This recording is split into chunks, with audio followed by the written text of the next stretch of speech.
Okay, here it is, Friday, day after Thanksgiving, 2016. And we got the beast in the backyard here. We're going to pretty it up some, clean up the chrome.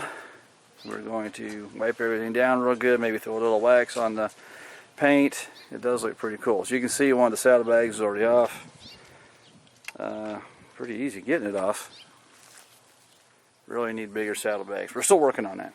Alright, anyway, the project today really is we're going dark side. We're getting that back tire off. That tire is 4 years old according to the DOT date code thingy.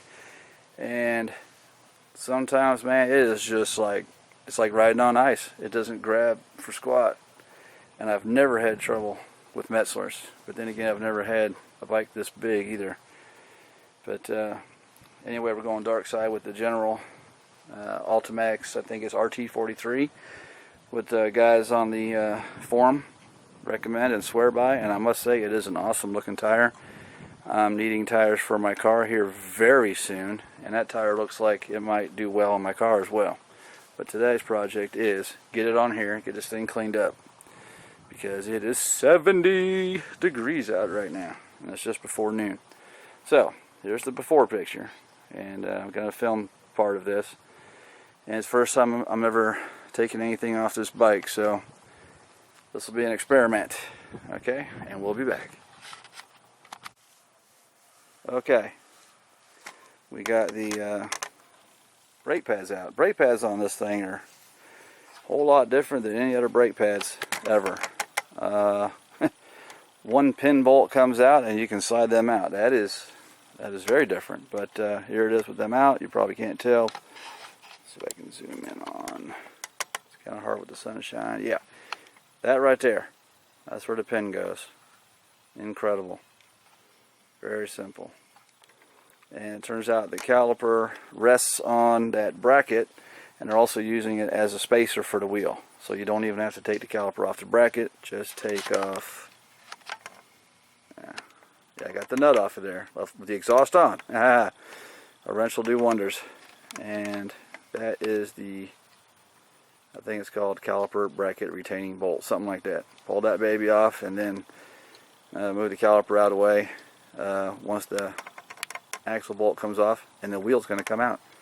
Very simple. So, we'll be back. Okay, here we are, ready to pull the wheel out. The axle bolt's out. Caliper bracket's just sitting there, as you can see. This was incredibly easy. My wife is wiping down the bike, polishing up a little bit. Look out for the shine, the chrome. We haven't even put the chrome polish on yet, so woo-wee.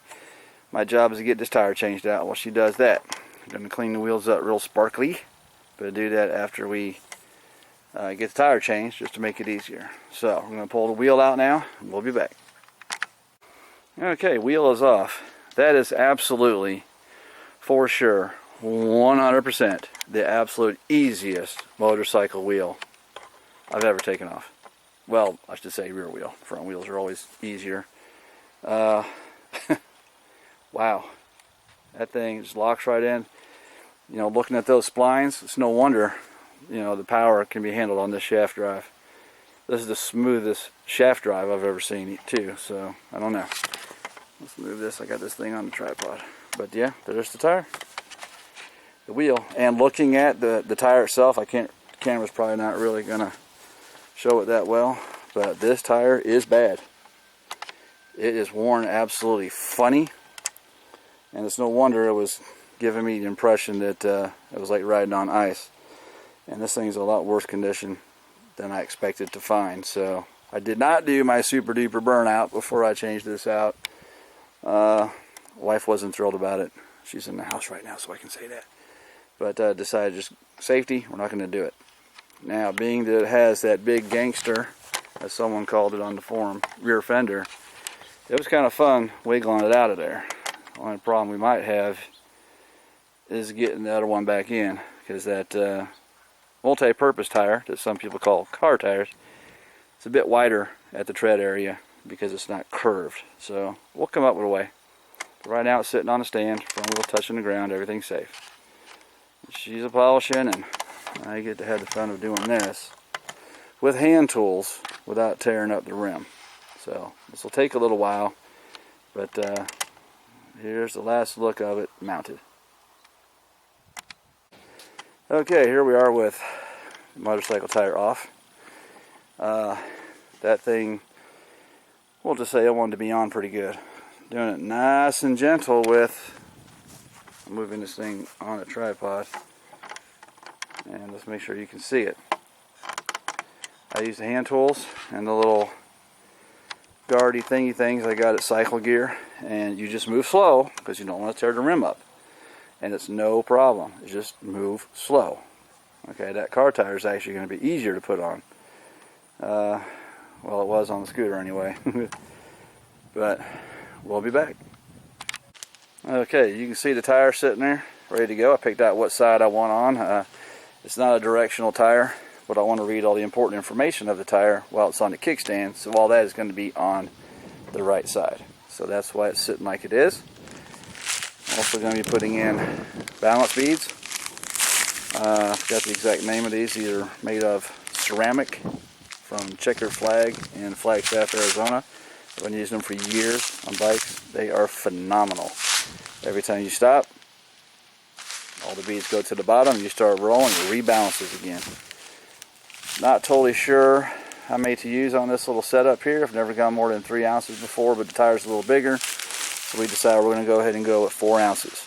The cool thing about the beads is all the ones that are not actually being used for balancing, they will all be equidistant from each other inside the tire, and boom. But this is a whole new experience for me on the big bike, so we're going to do this and basically, well, see what happens. Hopefully I'll be road testing here in a little while. Okay, we'll be back. Okay, here it is, mounted on. It went on as easy as a car tire does. And the rim, it's a pretty big motorcycle rim. The inside of it, where it would seal up, looks like just like a car tire. I mean, boom, it went right on.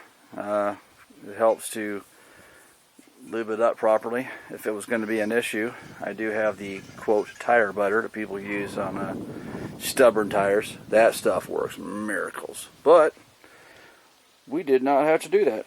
It went on perfect. I seated it at 40 pounds. Let it sit like that for a few minutes. For anyone trying this on their own, it really helps to have the tire warm. It's 70 something degrees out here on November 25th. I just love the weather around here sometimes. That really helped doing this. When it's freezing cold, sometimes you gotta do it in the house. Might be a little messy, but that's what plastic and towels are for. But there it is. I'm gonna go ahead and I'm gonna drop it down because it's so warm out. I'm gonna drop it down to 36. That way, 36 cold, and that way when it gets colder out, like tomorrow's only going to be in the mid-50s, it should settle on about 34, which is, I think, the ideal pressure on this. If not, well, I will adjust it. I'm not sure what genius came up with the valve stem idea.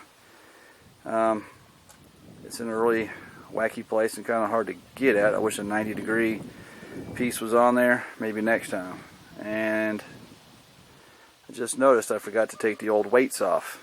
Make sure you take the weights off when you're going to do balance beads. You won't need those weights anymore. So let's go ahead and get that settled and grease everything up properly on the bearing there, or where it mates with the spline drive on the final drive on the bike. Put all that back together, get the wheel back on, and get it all cleaned up, and boom, yeah, go for a ride. Okay, getting this wheel back in. Whew, it's been some fun. Never had a shaft drive bike ever, and certainly not one like this. I don't know if they're all like this, but man, getting that tire up in there, you can see it's kind of snug. It's not all the way in yet, but I think I finally got the gear things to line up so I can put the centerpiece through. It is snug. Since this is a Neo, and the way this has gone together, I mean, pulling the rear fender off might have been a big plus, but I'll tell you what, if this tire goes all the way on, it's very close. You would not get a wider tire up in there. No way. But I'm going to get that bolt in there and we'll be back. Okay, it looks like we have some guests out here while we're finishing up. Let's zoom in a little bit. You can see a few of them, but there are a mass. Whoa, zoom, zoom, zoom. Good Lord, this thing zooms in good. Wow. Anyway, it's just neat. We got some nature out here watching us. We now have the back tire. We now have the back tire. Alright, she's not listening. Okay, there's the bike. We're rotating it. At first we thought something was rubbing while we were rotating the tire. We forgot about the balance beads. It was kind of comical. As soon as the wheel would stop, all of a sudden you'd hear the beads, slide all the way down to the bottom. 4 ounces is quite a bit, but this thing looks pretty good. Hopefully the camera is catching that. My lovely wife has polished it up real good. We bought this bike because she likes to be able to sit on something that's a lot more comfy. And now with that back tire, that's going to be a whole lot more comfy. Let's zoom in on that. The General Ultimax RT43. Whoa, that's pretty close. That is some massive tread on this thing.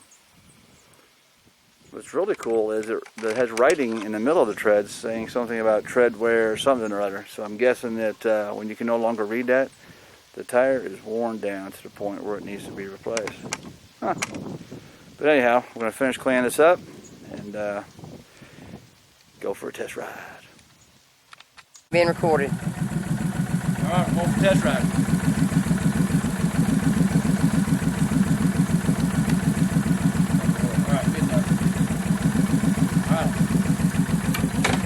I'll be back.